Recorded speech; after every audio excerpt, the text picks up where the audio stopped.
Assalamu alaikum everyone. Welcome again to the next episode in our series, readings from the book Goodnight Stories from the life of Prophet Muhammad sallallahu alaihi wasallam. In the last episode, we spoke about how Prophet Muhammad sallallahu alaihi wasallam received the message of Allah subhanahu wa ta'ala, and how his wife Khadija radiallahu anha was the first Muslim. And after that, how Ali ibn Abi Talib, the Prophet's cousin, radiallahu anh, may Allah be pleased with all of them, was also the first child in Islam. He was about 10 or 11 years old. And then slowly how Islam started spreading by word of mouth through the Prophet's friends and companions.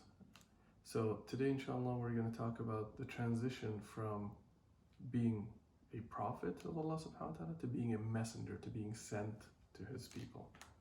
Chapter is called The Prophet Teaches in Mecca.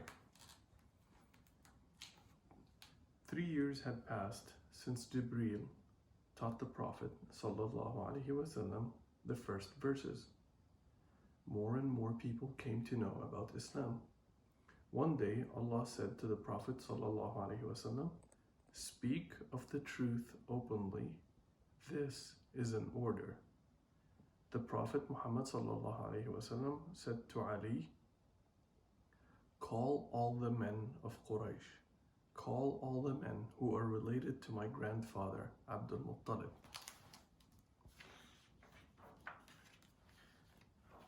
Ali said to the men of Quraysh, "Muhammad sallallahu alaihi wasallam is calling you.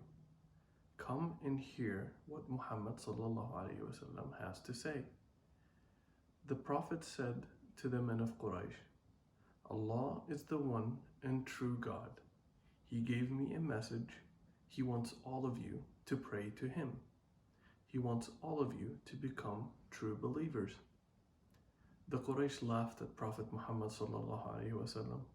They did not want to listen to him. They did not want to abandon their false gods. They did not want to hear about Allah. The Prophet ﷺ again said to Quraysh, "Leave your false god, leave your idols, you're worshipping stone. There is no God but Allah. Listen to my message. It's a message from Allah. Don't be stubborn. Submit to Allah and pray to him."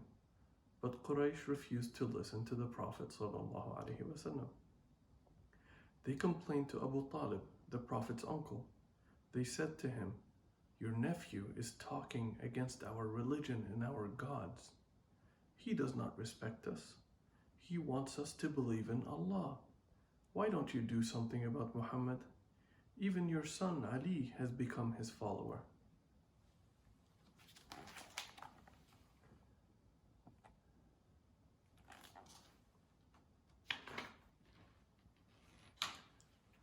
Abu Talib refused to become the Prophet's enemy.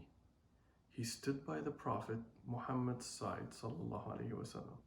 He did not accept Islam himself, but he did not let anybody harm Muhammad sallallahu alaihi wasallam either. Quraysh went to talk to other tribes living in Mecca. They said to them, "Muhammad's relatives are protecting them. We cannot do anything to him. Let us trouble his followers. Nobody will help them." The people of Mecca began to trouble the Prophet's followers. They laughed at the Prophet ﷺ. They pushed them in the markets. They beat them when they saw them alone. And they did not let them pray in peace. But Allah subhanahu wa ta'ala looked after the Prophet Muhammad ﷺ and his followers. Allah gave them strength.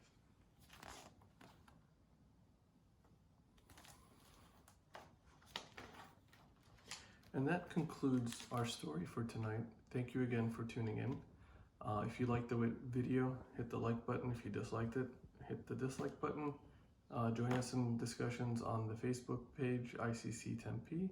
And join us again tomorrow for the next chapter, inshallah, where we talk about the first hijrah, the first immigration in Islam.